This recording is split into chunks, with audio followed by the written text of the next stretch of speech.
गोपिका जीवनस्मरणं गोविन्द गोविन्द। सद्गुरु विठ्ठल दास महाराज की जय। బ్రహ్మనిష్ఠులైన శుకాచార్యులు ఈ సగరులు సూర్యవంశంలో వచ్చిన సగర చక్రవర్తి తాను ఇలా భగవత్ప్రాప్తికి వెళ్ళేదానికి ముందు తన మనముడైన అంశుమంతుని దగ్గర నీ పెద్దనాన్నలైన వీళ్ళని నువ్వు వచ్చి సద్గతికి వీళ్ళని పంపించాలి, ఆ బాధ్యత నీ దగ్గర ఉంది అని చెప్పేసి ఆయన భగవత్ప్రాప్తి కోసం అడవికి వెళ్ళిపోయారు. ఈ అంశుమంతులు ఎలాగైనా సరే ఈ గంగను తీసుకొచ్చి వీళ్ళని ఉద్ధారణం చేయాలి అని ప్రయత్నించారు. అంశుమంతుల వల్ల వీళ్ళు కాలేదు. తర్వాత అంశుమంతులు తన కుమారుడైన దిలీపుల దగ్గర ఈ రాజ్యాన్ని అప్పగించి, బాధ్యతను అప్పగించి ఆయన అడవికి వెళ్ళి భగవంతుని యొక్క చరణారవిందాన్ని చేరుకున్నారు. ఈ దిలీపుడు కూడా ధర్మతగా రాజ్య పరిపాలన చేస్తూ చాలా ప్రయత్నించారు, ఎలాగైనా సరే గంగను తీసుకురావాలని. అది వీలు కానప్పుడు తన కుమారుడైన భగీరథుని దగ్గర అప్పగించి, నాయన 2-3 పరంపరగా వీళ్ళు వచ్చి ఇంకా సద్గతి చెందకుండా ఉన్నారు, ఎలాగైనా సరే నీ బాధ్యత వీళ్ళని సద్గతికి పంపించడానికి అని చెప్పేసి దిలీపుడు తన కుమారుడైన భగీరథుని దగ్గర రాజ్యాన్ని అప్పగించి ఆయన కూడా అడవికి వెళ్ళి భగవంతుని చరణారవిందాన్ని చేరుకోవాలని బయలుదేరారు. ఇలా భగీరథులు అందరూ రాజ్యంలో ఉంటూ ప్రయత్నించారు, వీలు కాలేదు. ఇలా ఉంటే ఇది వీలు కాదు అనుకొని తన రాజ్యాన్ని మంత్రుల దగ్గర అప్పగించి ఆయన తాను స్వయంగా తపస్సు చేసి గంగను తీసుకురావాలని నిర్ణయించుకొని ఘోరమైన తపస్సు గంగ గురించి చేసేదానికి ప్రారంభించారు. ఇలా గంగ గురించి తపస్సు చేశారు. చాలా సంవత్సరాలు చేసిన తర్వాత గంగమ్మ సంతోషపడి అక్కడ సాక్షాత్కారం దర్శనమిచ్చిందంట గంగమ్మ. అలా దర్శనమిచ్చిన తర్వాత గంగను చూసి భగీరథులు, మీరు భూలోకానికి వచ్చి ఇక్కడ మా సగర కుమారులైన వీళ్ళందరినీ ఉద్ధారణం చెయ్యాలి అని జరిగిన విషయాలంతా చెప్పిన తర్వాత గంగమ్మ అనిందంట, నేను వస్తాను, కానీ నాకు మనస్సులో ఒక విషయం అంది, అది కూడా చెప్తాను విను. ఇప్పుడు పరమ పవిత్రంగా పైన నేను ఈ పుణ్యలోకంలో చుడుతూ ఉన్నాను. నేను వచ్చి ఇలా ప్రవాహంగా ఇక్కడికి వచ్చినానంటే నన్ను భరించేదానికి ఎవ్వరు లేరు ఇక్కడ భూలోకంలో, దానికి ఏర్పాటు చేయాలి. అంతేకాకుండా ఈ భూలోకంలో పాపపుణ్యములు కలిసే ఉంటాయి. అందుచేత మనుష్యులందరూ వచ్చి స్నానం చేసేటప్పుడు అన్ని పాపాలను నా దగ్గర విడిచిపెట్టి వెళ్ళేస్తారు. ఆ పాపములందువల్ల ఆ పాపాలను నేను ఎలా పోగొట్టుకునేది అని ఇలాగంతా చెప్పి నేను ఎలా వచ్చేది అని తన యొక్క మనస్సులో ఉండే ఈ విషయాలని చెప్పిన వెంటనే ఆ భగీరథులు అన్నారంట, అమ్మా మీరు పరమ పవిత్రంగా ఉండే మీరు పవిత్రమైన స్థానంలోనే ఇలా సంచారం చేస్తూ ఉంటే మీ పవిత్రము యొక్క గొప్పతనం ఎలా తెలుస్తుంది? అపవిత్రమైన ఈ భూలోకంలో అన్నీ కలిసి ఉండే ఈ చోట్లో వచ్చి మీరు ఆ ప్రాంతాన్ని పవిత్రం చేస్తేనే కదా మీ మాహాత్మ్యం అన్నిటికీ తెలుస్తుంది. అందుచేత భూలోకంలో మీరు రావాలి, మీరు దిగులు పడకండి. మీరు ఇలా పాపాత్ములందరూ స్నానం చేసి పాపములు ఇచ్చేస్తారని కదా మీరు ఇలా బాధపడుతున్నారు. దాంట్లో మనుష్యులతో పాటు పుణ్యాత్ములైన సాధువులు కూడా వచ్చి స్నానం చేస్తారు. అలా వారు వచ్చి స్నానం చేస్తే మీ పాపములన్నీ వాళ్ళ ద్వారా తొలగిపోతుంది అని ఇలాగంతా చెప్పిన వెంటనే ఆ గంగమ్మ కూడా తాను కూడా శాంతమయ్యి సరేను ఒప్పుకునిందంట. ఇప్పుడు గంగమ్మ ఇంకొకటి చెప్పింది కదా, ఏమిటంటే నేను ఇలా ప్రవాహంగా వచ్చేటప్పుడు నన్ను ఇలా భరించే వాళ్ళు ఎవరున్నారు అని అడిగిన వెంటనే అప్పుడు ఆశుతోషిని పరమేశ్వరుడుకు ఆ పేరు ఉంది కాబట్టి తపస్సు చేసిన వెంటనే పరమేశ్వరుడు వచ్చేస్తారన్నందువల్ల పరమేశ్వరుడు గురించి తపస్సు చేసేదానికి ప్రారంభించారు భగీరథులు. పరమేశ్వరు గురించి తపస్సు చేసిన వెంటనే పరమేశ్వరుడు ప్రత్యక్షమయ్యి ఏమి కావాలని అడిగిన వెంటనే ఇలాగా గంగ పైన భూలోకానికి వచ్చేదానికి సిద్ధంగా ఉంది. ఆ గంగ వచ్చేటప్పుడు గంగను భరించేదానికి అందరికీ అంతరాత్మ అయిన మీరే ఆ గంగను మీ తలలో వహించి మాకు కావాల్సిన గంగను ఇలా ఇచ్చి మమ్మల్ని పవిత్రం చెయ్యాలి అని ప్రార్థించిన వెంటనే పరమేశ్వరుడు కూడా చాలా సంతోషపట్టి ఈ పరమ పవిత్రమైన ఈ గంగ నారాయణ యొక్క చరణారవిందం నుంచి ప్రవహించింది కాబట్టి శిరసా వహిస్తాను అంటూ ఆత్మగుణంతో, అంటే ఇప్పుడు నారాయణ గొప్ప పరమేశ్వరుడు తక్కువ అని కాదు, ఇదేమిటంటే పరమేశ్వరుడు యొక్క ఆత్మగుణం అందరి దగ్గర వినయంగా ఉంటారు. అందుచేత నారాయణ యొక్క చరణారవింద స్పర్శం పడిన గంగను శిరసా వహిస్తాను అంటూ సంతోషంగా ఆ గంగను తాను స్వీకరించారంట. గంగ కూడా కొంచెం గర్వంతో ఈ పరమేశ్వరుడితో పాటు తీసుకెళ్ళిపోతాను అని ఇలా వచ్చేటప్పుడు ఆ గంగను తన జటలో ఇలా లోపల ఉండేలాగా చేశారంట పరమేశ్వరుడు. గర్వంతో వచ్చిన ఆ గంగను, ఆ గర్వాన్ని పోగొట్టాలి అంటూ గంగ ఎలాగైనా బయటకి రావాలి అని ఇలా ప్రయత్నం చేస్తోందంతా బయటకు వచ్చేదానికి వీలే అవ్వటం లేదు.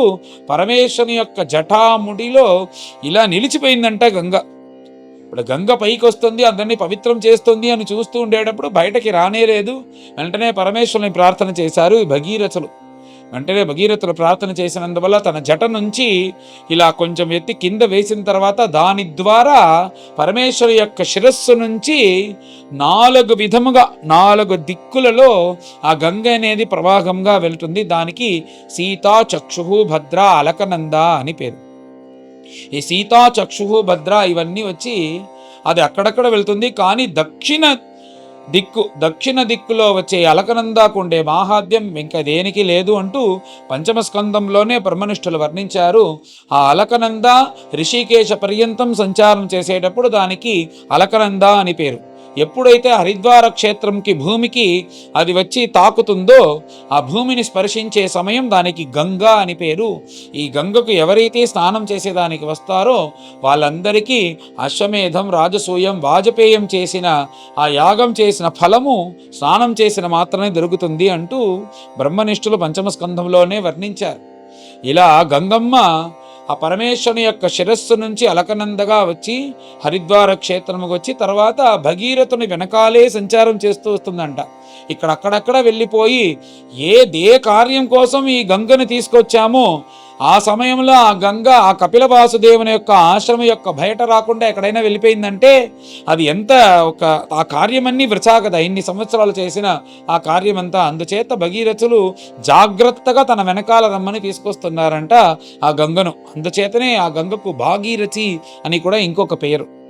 ఇలా వెనకాల వస్తూ ఉండేటప్పుడు ఆ కపిల వాసుదేవుని యొక్క ఆశ్రమం బయట ఇలా 60,000 భస్వం ఇంకా అలాగే ఉందంట ఆ ఆశ్రమం యొక్క బయట. ఆ కపిల వాసుదేవుని యొక్క అనుగ్రహంతో తన వెనకాల వచ్చే గంగ ఆ భగీరథుని యొక్క తపస్సు వల్ల ఆ 60,000 మంది కుమారుల యొక్క ఆ భస్మంను తనలో కలుపుకొని ఇలా సంచారం చేసి వాళ్ళకు సద్గతి ఇచ్చింది అని పెద్దలందరూ అంటారు. ఇక్కడ ఏమిటంటే ఏదైనా ఒక పెద్ద కార్యాన్ని సాధించామంటే భగీరథ ప్రయత్నం అంటారు. ఎందుకంటే అంత కష్టపడి తన యొక్క ముందు ఉండే పితరులందరినీ వాళ్ళకి సద్గతి వాళ్ళకి ఇవ్వాలని భగీరథులు అంత కష్టపడి ఈ గంగను తీసుకొచ్చారు. ఆయన తీసుకొచ్చినందువల్ల ఇప్పుడు వరకు మనమందరం మన పితరులని మన పెద్దలందరినీ ఇలా మనం గంగకి వెళ్ళి గయకి వెళ్ళి వాళ్ళకి కూడా సద్గతి సత్లోకమంతా వచ్చేలాగా భగీరథుని యొక్క పుణ్యం వల్ల మనం కూడా దీన్ని చేస్తున్నాము. అందుచేత పరమ పవిత్రమైన గంగ వచ్చి ఈ సగర కుమారుని భగీరథుని యొక్క ప్రయత్నం వల్ల వాళ్ళు సద్గతి చెందారు అని ఈ భగీరథుని యొక్క కథను బ్రహ్మనిష్ఠులు ఇప్పుడు వర్ణించారు. ఇక్కడ ఆ భగీరథుడు తన యొక్క కుమారుడైన శృతుడి దగ్గర రాజ్యాన్ని అప్పగించి ఆయన అడవికి వెళ్ళి తపస్సు చేసి భగవంతుని యొక్క చరణారవిందాన్ని చేరుకున్నారు. ఆ శృతుడు తన యొక్క కుమారుడైన నాభుడి దగ్గర రాజ్యాన్ని అప్పగించి ఆయన అడవికి వెళ్ళి భగవంతుని యొక్క చరణారవిందాన్ని చేరుకున్నారు. ఆ నాభుడు తన యొక్క కుమారుడైన సింధుద్వీపుడికి రాజ్యాన్ని అప్పగించి ఆయన అడవికి వెళ్ళి భగవంతుని యొక్క చరణారవిందాన్ని చేరుకున్నారు. ఆ సింధుద్వీపుడు తన యొక్క కుమారుడైన అయుతాయుస్య రాజ్యాన్ని అప్పగించి ఆయన అడవికి వెళ్ళి తపస్సు చేసి భగవంతుని యొక్క చరణారవిందాన్ని చేరుకున్నారు. ఆ అయుతాయుస్సు తనయుడి కుమారుడైన ఋతుపర్ణుడికి రాజ్యాన్ని అప్పగించి ఆయన భగవంతుని యొక్క చరణారవిందాన్ని ధ్యానం చేసి అడవికి వెళ్ళి అలా తపస్సు చేసి భగవంతుని యొక్క చరణారవిందాన్ని చేరుకున్నారు. ఈ ఋతుపర్ణుడు ఎవరంటే సాక్షాత్తు నలుడి యొక్క సఖ అంట. నలుడు దమయంతి అనే పరమ పవిత్రమైన దంపతులు. కొంచెంకాలం వాళ్ళకి చెడ్డ కాలం వచ్చినందువల్ల కష్టపడేలాగా ఆ నలుడి యొక్క కాలం అనేది వచ్చింది శనీశ్వరుడి వల్ల, ఈ శని దశ వల్ల. తర్వాత మంచి కాలం వచ్చిన తర్వాత నలుడు రాజ్య పరిపాలన చేశారు. ఆ దమయంతి పరమ పతివ్రత అంట. అలా ఉండే ఆ నలుడు యొక్క సఖ అంట ఈ ఋతుపర్ణుడు. ఇలాగ ఈ ఋతుపర్ణుడు తాను రాజ్య పరిపాలన చేస్తున్నారు అని బ్రహ్మనిష్ఠులు వర్ణించారు. ఋతుపర్ణుడు తన యొక్క కుమారుడైన సర్వకాముడి యొక్క దగ్గర రాజ్యాన్ని అప్పగించి ఆయన అడవికి వెళ్ళి భగవంతుని యొక్క చరణారవిందాన్ని చేరుకున్నారు. ఆ ఆ సర్వకాముడు తన యొక్క కుమారుడైన సుదాసుడి దగ్గర రాజ్యాన్ని అప్పగించి ఆయన అడవికి వెళ్ళి భగవంతుని యొక్క చరణానందాన్ని చేరుకున్నారు. ఆ సుదాసుడు తన యొక్క కుమారుడైన సౌదాసుని దగ్గర రాజ్యాన్ని అప్పగించి ఆయన అడవికి వెళ్ళి భగవంతుని యొక్క చరణారవిందాన్ని చేరుకున్నారు.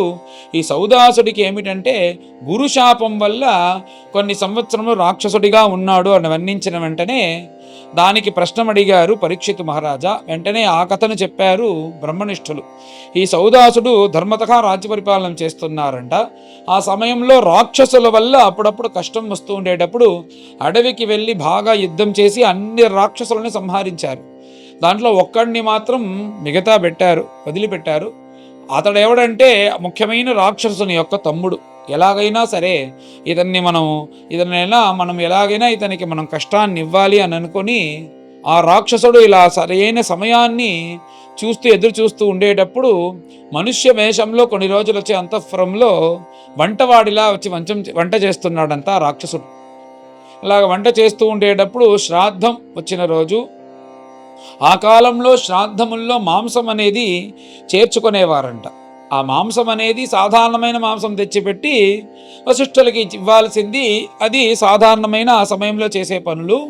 ఇతడు ఏం చేశాడంటే రాక్షసుడు కాబట్టి మనుష్య మాంసం, నరమాంసం తీసుకొచ్చాడంట. శ్రాద్ధములు నరమాంసం తీసుకొచ్చి పెట్టిన వెంటనే అక్కడ వశిష్ఠులు చూశారు. దీంట్లో అపచారం తెలుసుకొని ఈ శ్రాద్ధంలో నరమాంసం పెట్టచ్చా అంటూ కోపంతో సౌదాసుని శపించారంట. నువ్వు ఇదంతా గమనించాలి కదా, ఇదంతా చూడకుండా ఇలా ఉన్నందువల్ల ఏ నరమాంసం తెచ్చి పెట్టావో ఆ నరమాంసం తినే రాక్షసుడిగా నువ్వు అయిపోతావు అని ఇలా శాపం ఇచ్చారు. తర్వాత నా కోపాన్ని తగ్గించుకొని నువ్వు నా రాక్షసుడిగా 12 సంవత్సరాలు ఉంటావు అని ఇలా అనుగ్రహం చేశారు వశిష్ఠులు. ఆ శాపాన్ని తగ్గించారు. సౌదాసుడు విషయమంతా తెలుసుకొని నా పైన ఏమీ తప్పు లేదు అని ఆయన కోపించుకొని వశిష్ఠుల్ని మళ్ళీ శపించేదానికి వచ్చారంట కోపంతో. అప్పుడు ఆ సౌదాసుల యొక్క భార్య అయిన పరమ పతివ్రత అయిన ఆ మదయంతి ఆమె వచ్చి, మీరు గురునాథుడైన వశిష్ఠుల్ని శపించకూడదు, ఏదో భగవత్ సంకల్పం, అందుచేత ఈ రాక్షస భావంతో రాక్షసుడిగా 12 సంవత్సరాలు ఉండేలాగా వచ్చింది, అందుచేత ఈ శాపాన్ని ఇవ్వకూడదు అని చెప్పిన వెంటనే ఆ శాపం కోసం తీసుకున్న తీర్థంనంతా తన కాల్లోనే వదులుకున్నారంట సౌదాసులు. అందుచేత అతనికి ఇంకొక పేరు కల్మాషాంఘ్రి అని పేరు. అంఘ్రి అంటే పాదము, కల్మాషం అనే పాపం, ఆ శాపం ఉన్నందువల్ల కల్మాషాంఘ్రి అని ఇంకొక పేరు సౌదాసుడికి. ఆ వశిష్ఠుల యొక్క శాపం వల్ల 12 సంవత్సరాలు రాక్షసుడిగా అడవిలో ఉండేలాగా అయింది. ఆ సమయంలో ఒకటి జరిగిందంట. ఏమిటంటే రాక్షస యోనిలో ఉండేటప్పుడు ఒక బ్రాహ్మణ దంపతులు అప్పుడే పెళ్ళి అయి వాళ్ళు ఇలా కాపురం పెట్టి పుత్రలాభం కోసం చూస్తూ ధర్మతగా వాళ్ళు జీవించాలనే ఆశతో ఇలా సంచారం చేస్తూ అడవిలో వస్తున్నారు. అప్పుడు వస్తుండే సమయం ఆ రాక్షసుడు రూపంలో ఉండే సౌదాస చక్రవర్తి వాళ్ళని నిలిపేసి దాంట్లో ఆ దంపతుల్లో ఆ పురుషుడిగా ఉండే ఆ బ్రాహ్మణుణ్ణి తినేదానికి ఆ చేతిలో ఎత్తేసాడంట ఆ బ్రాహ్మణుణ్ణి. వెంటనే ఆ భార్యగా ఉండే పరమ పతివ్రత అయిన ఆమె ఆ రాక్షస రూపంలో ఉండే సౌదాస చక్రవర్తిని చూసి, మీరు ఇలా చేయకూడదు, మేము పైన కాపురం పెట్టి పుత్రభాగ్యం కోసం సంతోషంగా ఉండాలని వెళ్తున్నాము, మీరు వచ్చి రాక్షసుడు కాదు, మీరు సూర్యవంశ రాజులైన సౌదాసులు, వశిష్ఠుల యొక్క శాపం వల్ల కొన్ని సంవత్సరాలు ఇలా ఉండేలాగా వచ్చినారు, అందుచేత ఈ తప్పుడు పనుల్ని మీరు చెయ్యొద్దండి, మేము పైన వెళ్ళి సంతోషంగా ఉండేదానికి వెళ్తున్నాను, ఈ సమయంలో ఇలా కానీ మీరు ఇతన్ని తినేసినారంటే నాకు ఎవరు దిక్కు, ఈయన కోసం మా కోసం ఇతన్ని వదిలేయండి అంటూ ఇలాగంట పల విధంగా ప్రార్థన చేసింది ఆ బ్రాహ్మణ స్త్రీ. ఇది సాధారణ మనుష్యుడిగా ఉంటే అతనికి అర్థమవుతుంది, రాక్షస రూపంలో ఉన్నందువల్ల అది ఏది చెవిలో పడలేదు. తన యొక్క స్వయం స్వార్థపరంగా ఉంటూ ఏమన్నారంటే ఆ బ్రాహ్మణుణ్ణి, పురుష బ్రాహ్మణుణ్ణి తినేసినారంట ఆ రాక్షస రూపంలో ఉండే సౌదాసుడు. అలా తినిన తర్వాత చాలా బాధపడి ఆ అస్థి అంతా స్వీకరించి దాని అస్థిని ఇలా చితి చేసి సిద్ధంగా ఉండేటప్పుడు ఆ రాక్షసుని చూసి శపించిందంట బ్రాహ్మణ స్త్రీ. నేను పైన సుఖంగా ఉండాలి, పుత్రభాగ్యం కోసం ఇలా మేము వెళ్ళేటప్పుడు ఇలా నాకు సుఖం లేకుండా ఇలా నా జీవితాన్ని నువ్వు పాడు చేసినందువల్ల నువ్వు స్త్రీ సుఖం కోసం ఏదైనా ఆడదని సంభవించావంటే నీ ప్రాణాలు పోతాయి అనే ఒక శాపాన్ని ఇచ్చేసి ఆ చితిలో దిగేసింది ఆ పతివ్రత అయిన బ్రాహ్మణ స్త్రీ. తర్వాత శాపాన్ని ఎలా తొలగించుకొని మళ్ళీ రాజ్య పరిపాలనకు వచ్చిన తర్వాత తాను సంతోషంగా ఉండేదానికి తన భార్య దగ్గర వస్తే మదయంతి ఈ విషయమంతా తెలుసుకొని, మనం కానీ పైన సంభోగించామంటే మీ ప్రాణాలకే హానికరం, ఇలాంటి శాపం ఉంది మీకు అని చెప్పిన వెంటనే ఆయన కూడా ధర్మాత్మ విషయం తెలుసు కాబట్టి ఇలా పైన స్త్రీ సుఖాన్ని వదిలేసి ధర్మతః రాజ్య పరిపాలన చేస్తూ వస్తున్నారు. ఈయన వదిలినది ఆశ్చర్యం కాదు, పతివ్రత అయిన మదయంతి కూడా త్యాగం చేసిందంట తన భర్త కోసం. ఇలా ఉండేటప్పుడు ఆ సౌదాసుడు పరిశిష్టుల దగ్గర వెళ్ళి ప్రార్థించి, పైన రాజ్య పరిపాలన కోసం ఒక పుత్రుడు కావాలి కదా, ఆ పుత్రుడిని మీరు ప్రసాదించాలి అని ప్రార్థించిన వెంటనే వశిష్ఠుల యొక్క మంత్రబలం వల్ల ఒక శిశువు అనేది అక్కడ గర్భంలో వచ్చిందంట. ఆ మంత్రం వచ్చింది. తర్వాత ఆ కొడుకు పుడతాడు అని ఇలాగ చూస్తూ ఉండేటప్పుడు ఒకరోజు కాదు, 2 రోజు కాదు, 10 నెలల్లో సాధారణ శిశువు పుడతాడు. కానీ ఇక్కడ 7 సంవత్సరాలు అయిందంట, ఆ బిడ్డ పుట్టనే లేదు. ఆ పుత్రుడు ఏమీ పుట్టలేదు అని వశిష్ఠుల దగ్గర వచ్చి ప్రార్థన చేసిన వెంటనే వశిష్ఠుల వెంటనే ఒక రాయిని తీసుకొచ్చి కఠినంగా ఉండే ఆ గర్భం పైన ఇలా రాయితో కొట్టిన వెంటనే ఆ రాయి వల్ల ఆ కడుపులో నుంచి ఆ శిశువు అనేది బయటకు వచ్చింది. అందుచేత ఆ శిశువుకి కారణ పేరు అశ్మకుడు అని పేరు అని బ్రహ్మనిష్ఠులు వర్ణించారు. ఇలా అశ్మకులు వచ్చిన తర్వాత అతను ధర్మతః రాజ్య పరిపాలన చేసి తన కుమారుడైన మూలకుడు దగ్గర రాజ్యాన్ని అప్పగించి ఆయన అడవికి వెళ్ళి తపస్సు చేసి భగవంతుని యొక్క చరణారవిందాన్ని చేరుకున్నారు. ఆ మూలకుడు రాజ్య పరిపాలన చేసేటప్పుడు తన కుమారుడైన విశ్వసకుడి దగ్గర రాజ్యాన్ని అప్పగించి ఆయన అడవికి వెళ్ళి భగవంతుని యొక్క చరణారవిందాన్ని చేరుకున్నారు. ఆ విశ్వసకుడు తన కుమారుడైన దశరథుడి దగ్గర రాజ్యాన్ని అప్పగించి, ఇది దశరథుడు రాముడు యొక్క తండ్రి కాదు, ఇంకో దశరథుడు, ఆయన దగ్గర రాజ్యాన్ని అప్పగించి ఆయన అడవికి వెళ్ళి భగవంతుని యొక్క చరణారవిందాన్ని చేరుకున్నారు. ఆ దశరథుడు తన కుమారుడైన ఐడబిడి దగ్గర రాజ్యాన్ని అప్పగించి తాను అడవికి వెళ్ళి తపస్సు చేసి భగవంతుని యొక్క చరణారవిందాన్ని చేరుకున్నారు. ఐడబిడులు తన యొక్క కుమారుడైన విశ్వసకుని దగ్గర రాజ్యాన్ని అప్పగించి ఆయన అడవికి వెళ్ళి భగవంతుని యొక్క చరణారవిందాన్ని చేరుకున్నారు. ఈ విశ్వసకుడు తన కుమారుడైన ఖట్వాంగుడి దగ్గర రాజ్యాన్ని అప్పగించి ఆయన అడవికి వెళ్ళి భగవంతుని యొక్క చరణారవిందాన్ని తపస్సు చేసి చేరుకున్నారు. ఈ ఖట్వాంగుల గురించి చెప్పేటప్పుడు ఈయన భూమండలాన్నే పరిపాలన చేసే చక్రవర్తి, అంత పరాక్రమశాలి అంట. పరాక్రమశాలి, భగవద్భక్తుడు, వివేకం, వైరాగ్యం అన్నీ ఉండే ఉత్తమ రాజుగా రాజ్య పరిపాలన చేస్తూ ఉండేటప్పుడు అప్పుడప్పుడు దేవతలు అసురులకు ఇలా యుద్ధం వస్తూనే ఉంటుంది. ఆ సమయంలో ఇంద్రుడు తాను ఓడిపోతూ ఉండేటప్పుడు ఈ ఖట్వాంగుణ్ణి సహాయం కోరారంట, మీరు వచ్చి మాకు యుద్ధాన్ని గెలిపించాలి అని. అలా ఖట్వాంగుడు వచ్చి అసురులతో పాటు యుద్ధం చేసి యుద్ధాన్ని గెలిపించారు. యుద్ధాన్ని గెలిపించిన తర్వాత దేవేంద్రుడు కాబట్టి మీరు ఏదైనా వరం కోరుకోవాలి అని ఇలా ఖట్వాంగు దగ్గర అడిగిన వెంటనే ఖట్వాంగులకి ఆయన వచ్చి యుద్ధం చేసే వీళ్ళకు క్షేమకరమైంది. కానీ ఆయన వరం అడిగేలాగా నాకేం వద్దు, భగవంతుని యొక్క కృపం వల్ల అన్నీ ఉంది, కానీ ఎన్ని రోజులు నేను ఇంకా సజీవంతో ఉంటాను, జీవిస్తూ ఉంటాను అది తెలిస్తే చాలు అని ఇంద్రుడి దగ్గర అడిగారు. వెంటనే ఇంద్రుడు, ఇది తవర వీరు ఏదైనా అడగండి చెప్తాను, ఇది కావాలంటే చెప్పు, లేకపోతే పర్లేదు అంటే చెప్పకూడదని కాదు, మీరు ఎప్పుడైతే భూలోకంలో మీ పాదస్పర్శం అనేది పడుతుందో అప్పటి నుంచి ఒక ముహూర్త కాలమే మీరు ఆయుష్తో ఉంటారు అని చెప్పాడంట ఇంద్రుడు. ఇప్పుడు మీరు స్వర్గంలో ఉంటున్నారు కాబట్టి ఈ ఆయుష్ అనేది ఆ లెక్కలో రాదు అని ఇలా చెప్పిన వెంటనే పైన ఖట్వాంగుడు చూసి ఇంద్రుడు అన్నాడంట, మీరు కావాలంటే ఇక్కడే ఉండిపోవచ్చు, భూలోకానికి వెళ్ళాల్సిన అవసరం లేదు, మీరు ఎన్ని రోజులు కావాలంటే అన్ని రోజులు ఇక్కడే ఉండొచ్చు అని కూడా ఇంద్రుడు అన్నాడంట. ఎందుకంటే వీరుంటే యుద్ధంలో గెలిపిస్తాడు కాబట్టి. ఇలాగంతా చెప్పిన వెంటనే ఖట్వాంగులు, అది పర్లేదు, ఎన్ని రోజులైనా ఇక్కడ ఉంటాను అంటే మీరేమనుకోకుండా నన్ను ఇలా అక్కడ ఉండేలాగా చేస్తారు, కానీ ఏదో ఒక రోజు నేను మరణించాలి కదా, దాంట్లో నుంచి ఎవరు కాపాడలేరు, అందుచేత నేను భగవంతుని యొక్క సంకల్పం ఇలా ఉంటే దాని మీరను అంటూ పైన నేను భూలోకానికి వెళ్ళాలి, నీ రథము కావాలి అని ప్రార్థించారంట. వెంటనే అయోధ్యకి వెళ్ళి అందరితో పాటు సుఖంగా ఉంటారు అని తన యొక్క రథాన్ని ఇంద్రుడు ఇచ్చి చూసేటప్పుడు ఆయన అది కాకుండా అక్కడి నుంచి బయలుదేరి నేరుగా గంగా తీరానికి వచ్చారంట. ఆశ్చర్యంగా ఉంది ఇంద్రుడికి.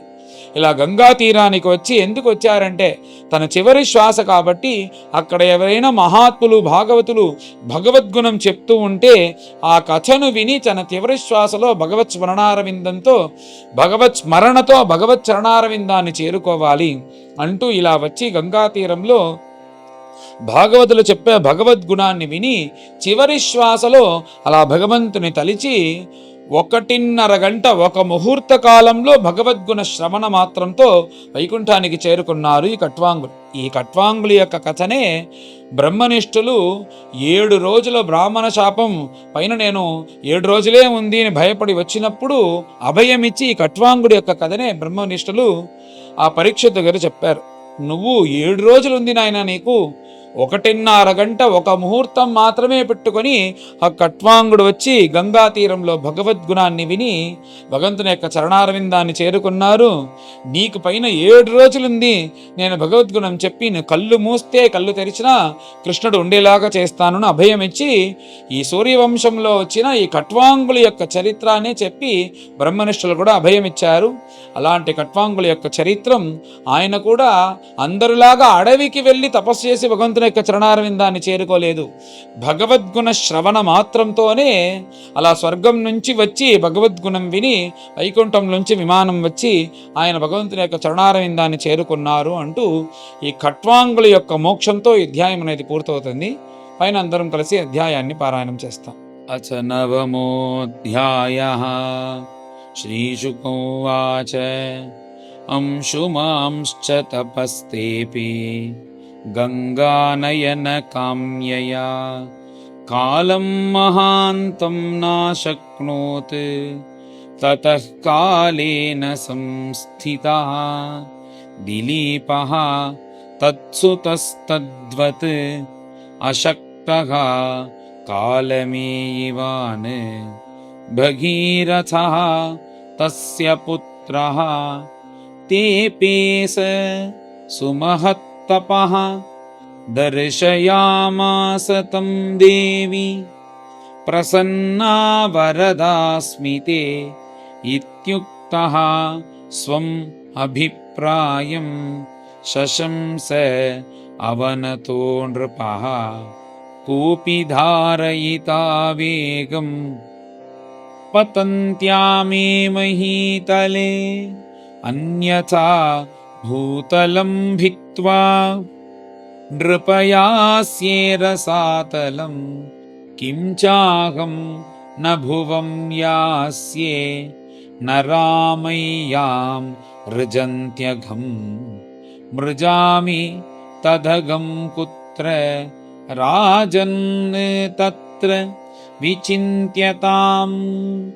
భగీరథోవాచ సాధవో న్యాసినః శాంతాః బ్రహ్మిష్ఠాః లోకపావనాః హరంత్యఘం తేంగసంగాత్ తేష్వాస్తే హ్యఘభిద్ధరిః ధారయిష్యతి తే వేగం రుద్రస్త్వాత్మా శరీరిణాం యస్మిన్నోతమిదం ప్రోతం విశ్వం శాటీవ తంతుషో ఇత్యుక్త్వా స నృపో దేవం తపసా తోషయచ్చివం కాలేన అల్పీయసా రాజన్ తస్యేషః సమతుష్యత తథేతి రాజ్ఞాభిహితం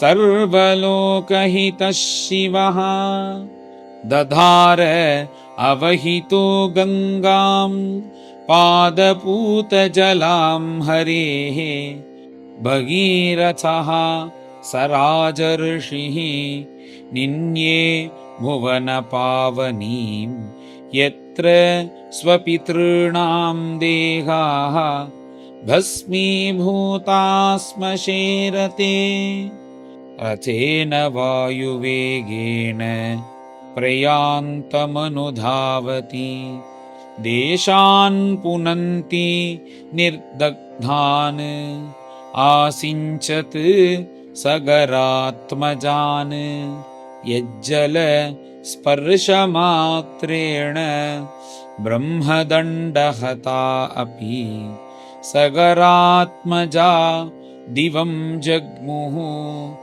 కేవలం దేహభస్మభిః भस्मीभूताङ्गसङ्गेन स्वर्याताः सगरात्मजाः किं पुनः श्रद्धया देवीं ये सेवन्ते धृतव्रताः न ह्येतत् परमाश्चर्यं स्वर्धुन्या यदि होदितम् अनन्तचरणाम्भोज प्रसूताया भवच्छिदः सन्निवेश्य मनो यस्मिन् श्रद्धया मुनयो अमलाः त्रैगुण्यं दुस्त्यजं हित्वा सद्यो यातास्तदात्मतां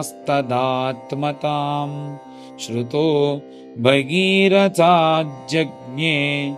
तस्य नाभः अपरो अभवत् सिन्धुद्वीपः ततस्तस्मात् अयुतायुः ततो अभवत् ऋतुपर्णः नलसखः यो अश्वविद्यामयान्नलात् दत्त्वाक्षहृदयं चास्मै सर्वकामस्तु तत्सुतः ततः सुदासः तत्पुत्रः मदयन्तीपतिर्नृपा आहुः मित्रसहं वै कल्माषाङ्घ्रिम् उत क्वचित् वसिष्ठशापात् रक्षोऽभूत् अनपत्यः स्वकर्मणा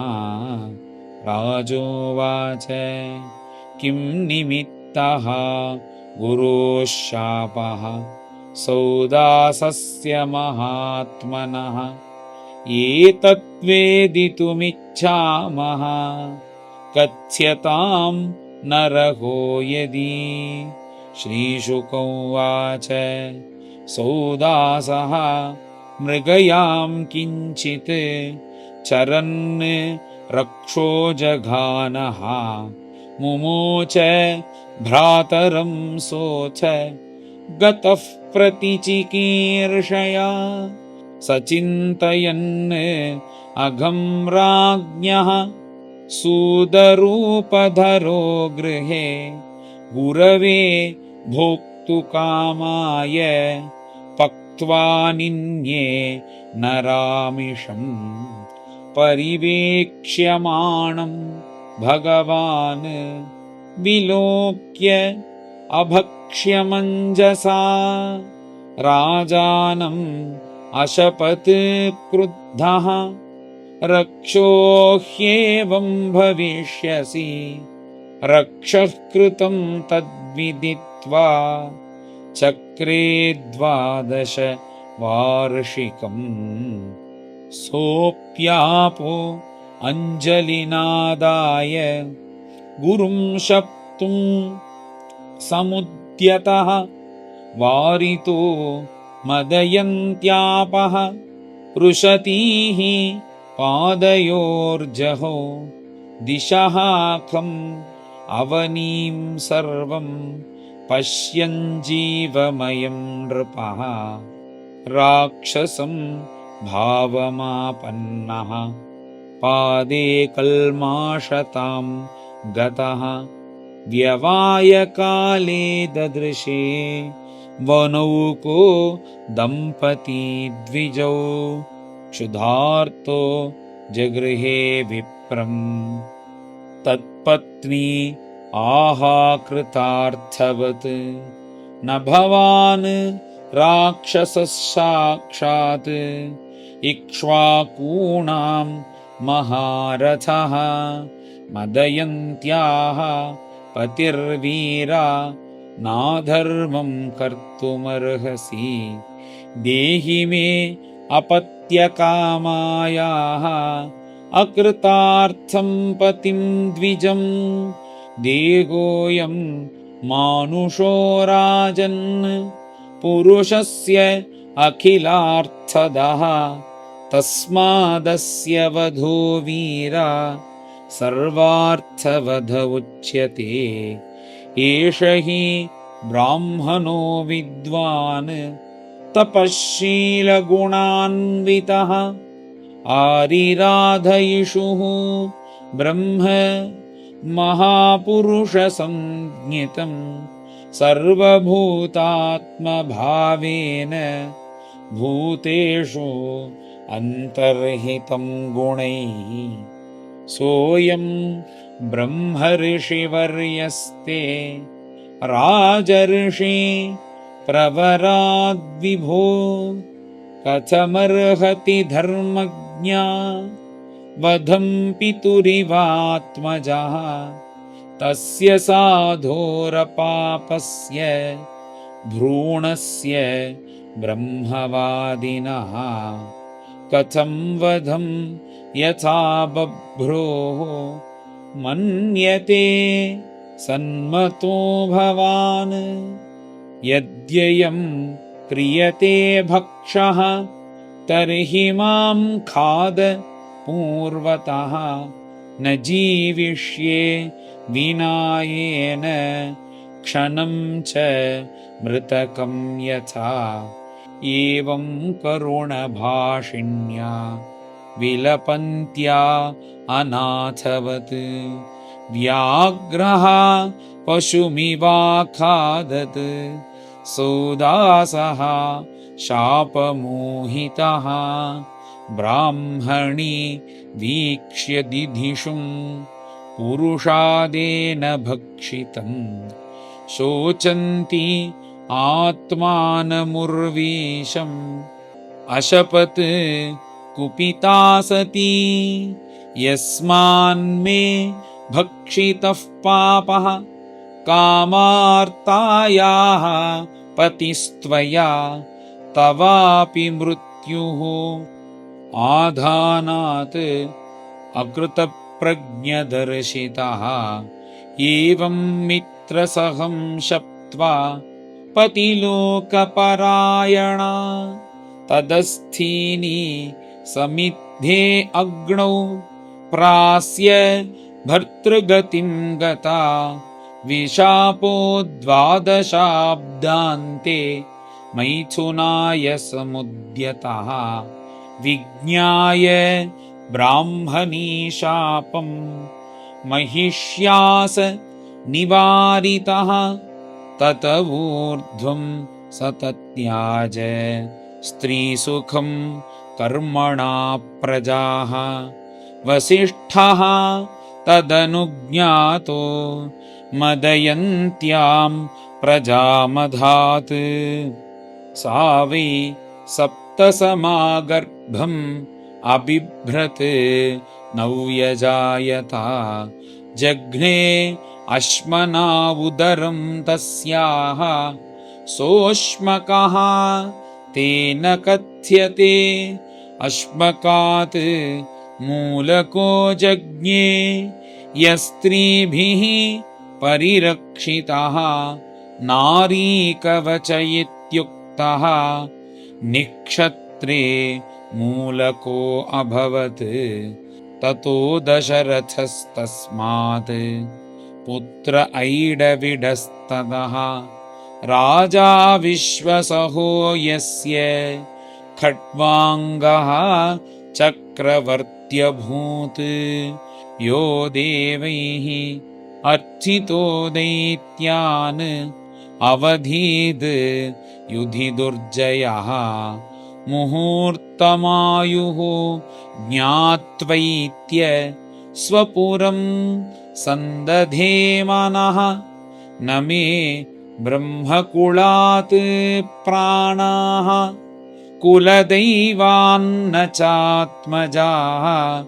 न श्रियो न महीराजन् न दाराश्च अतिवल्लभाः। न बाल्येऽपि मतिर्मह्यम् अधर्मे रमते क्वचित्। नापश्यम् उत्तमश्लोकात् अन्यत् किञ्चन वस्त्वहम् देवैः कामवरो दत्तः मह्यं त्रिभुवनेश्वरैः न वृणे तमहं कामं भूतभावनभावनः